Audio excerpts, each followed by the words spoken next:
ऐसे नए नए धार्मिक वीडियो देखने के लिए हमारी चैनल धार्मिक साहित्य को सब्सक्राइब करें और इस बेल आइकॉन को प्रेस करें ताकि नए नए वीडियो के नोटिफिकेशन आपको मिलते रहें।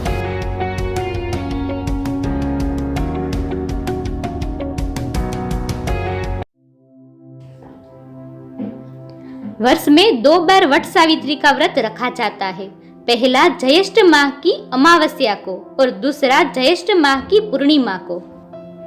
वट सावित्री अमावस्या का व्रत खासकर उत्तर प्रदेश, बिहार, मध्य प्रदेश, पंजाब और हरियाणा में प्रचलित है, जबकि वट पूर्णिमा व्रत महाराष्ट्र, गुजरात सहित दक्षिण भारत के क्षेत्रों में प्रचलित है। वट सावित्री का व्रत शादीशुदा महिलाएं अपने पति की भलाई और लंबी उम्र के लिए रखती है। वट वृक्ष का पूजन और सावित्री और सत्यवान की कथा का स्मरण करने के विधान के कारण ही यह व्रत वट सावित्री के नाम से प्रसिद्ध हुआ। इस व्रत में महिलाएं वट वृक्ष की पूजा करती है। सती सावित्री की कथा सुनने और वाचन करने से सौभाग्यवती महिलाओं की अखंड सौभाग्य की कामना पूरी होती है। वट सावित्री व्रत की यह कथा सत्यवान और सावित्री के नाम से उत्तर भारत में विशेष रूप से प्रचलित है। कथा के अनुसार एक समय की बात है कि मद्र देश में अश्वपति नाम के धर्मात्मा राजा का राज था। उनकी कोई भी संतान नहीं थी, इसलिए राजा ने संतान के हेतु माँ गायत्री का यज्ञ करवाया।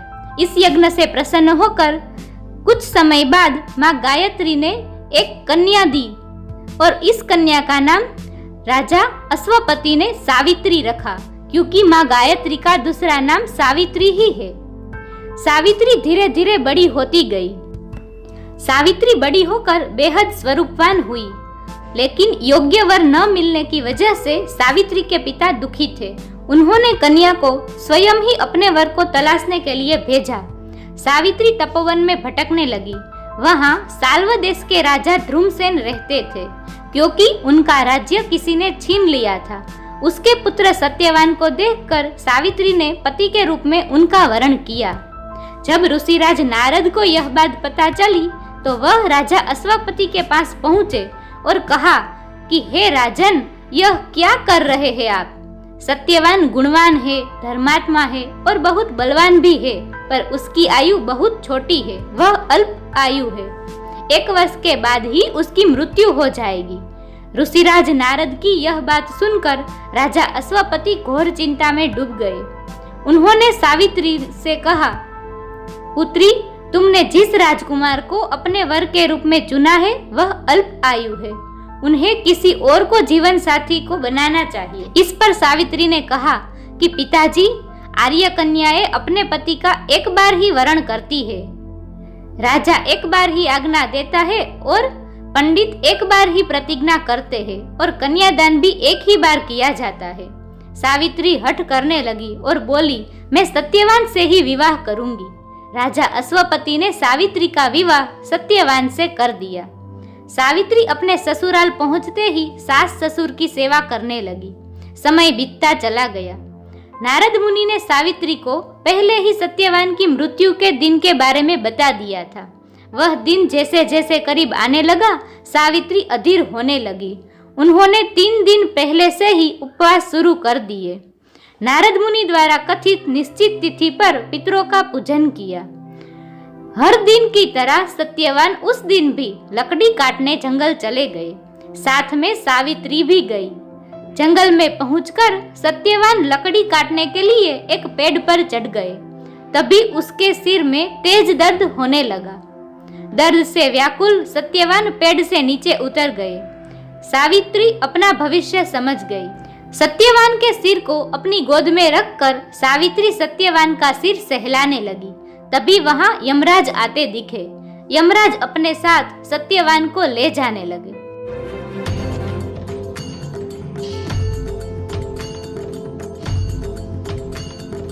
यमराज सत्यवान के जीवात्मा को लेकर दक्षिण दिशा की ओर चलने लगे।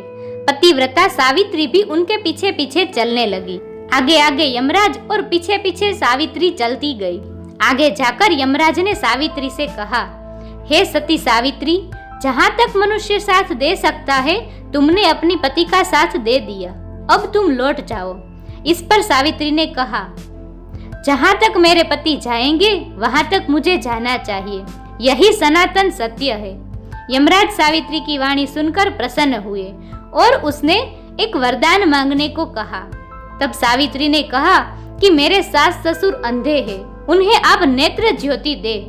यमराज ने तथास्तु कहकर उसे लौट जाने को कहा और वो आगे बढ़ने लगे।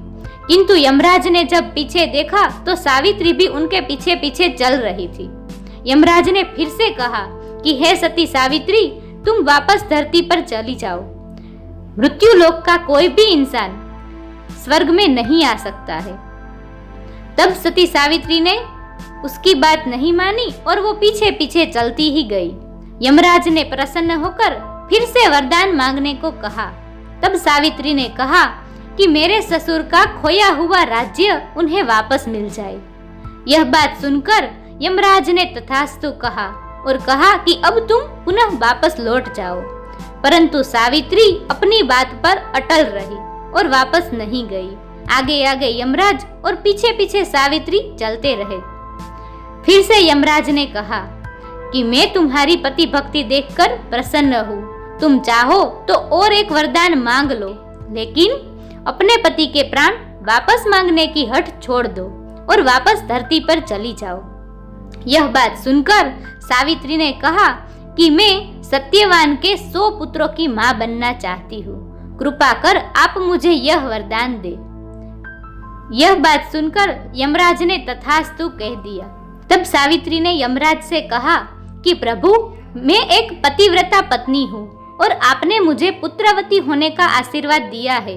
यह सुनकर यमराज को अपनी गलती का एहसास हुआ और उन्होंने सती सावित्री की यह पति भक्ति देखकर प्रसन्न होकर सत्यवान के प्राण को छोड़ना पड़ा। अंततः यमराज अंतर्ध्यान हो गए और सावित्री उसी वट वृक्ष के पास आ गई जहां उसके पति का मृत शरीर पड़ा था।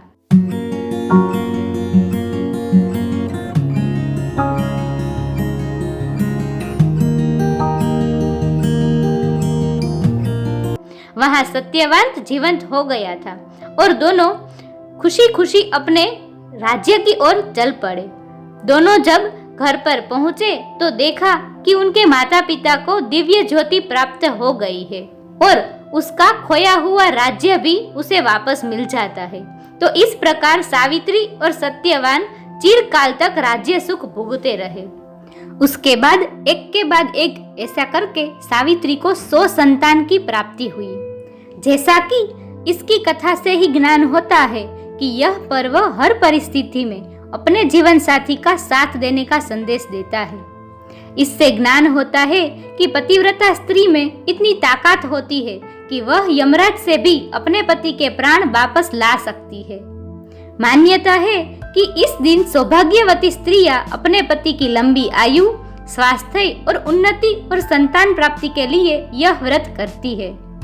वट सावित्री व्रत में वट यानी कि बरगद के वृक्ष के साथ साथ सत्यवान, सावित्री और यमराज की पूजा की जाती है। माना जाता है कि वट वृक्ष में ब्रह्मा, विष्णु और महेश यह तीनों देव वास करते हैं। अतः वट वृक्ष के समक्ष बैठकर पूजा करने से सभी मनोकामनाएं पूर्ण होती है। वट सावित्री व्रत के दिन सुहागिन स्त्रियों को प्रातःकाल उठकर स्नान करने के बाद रेत से भरी एक बांस की टोकरी में ब्रह्मदेव के साथ माँ गायत्री यानी कि सावित्री की मूर्ति स्थापित करें। उसी प्रकार दूसरी टोकरी में सत्यवान और सती सावित्री की मूर्तियां स्थापित करें। दोनों टोकरियों को वट के वृक्ष के नीचे रखें और ब्रह्मदेव और माँ गायत्री की मूर्तियों की पूजा करें। तत्पश्चात सत्यवान और सती सावित्री की मूर्तियों की पूजा करें और वट वृक्ष को जल अर्पित करें। वट वृक्ष की पूजा हेतु जल, फूल, कच्चा सूत, भीगा चना, गुड़ इत्यादि चढ़ाए और जलाभिषेक करें। वट वृक्ष के तने के चारों ओर कच्चा धागा लपेटकर 3 बार परिक्रमा करें। इसके बाद स्त्रियों को वट सावित्री व्रत की कथा सुननी चाहिए।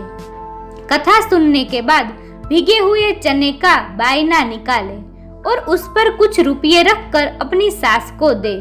जो स्त्रियां अपनी सास से दूर रहती है वे बायना उन्हें भेज दे और उनका आशीर्वाद ले। पूजा समापन के पश्चात ब्राह्मणों को वस्त्र तथा फल आदि अर्पण करे।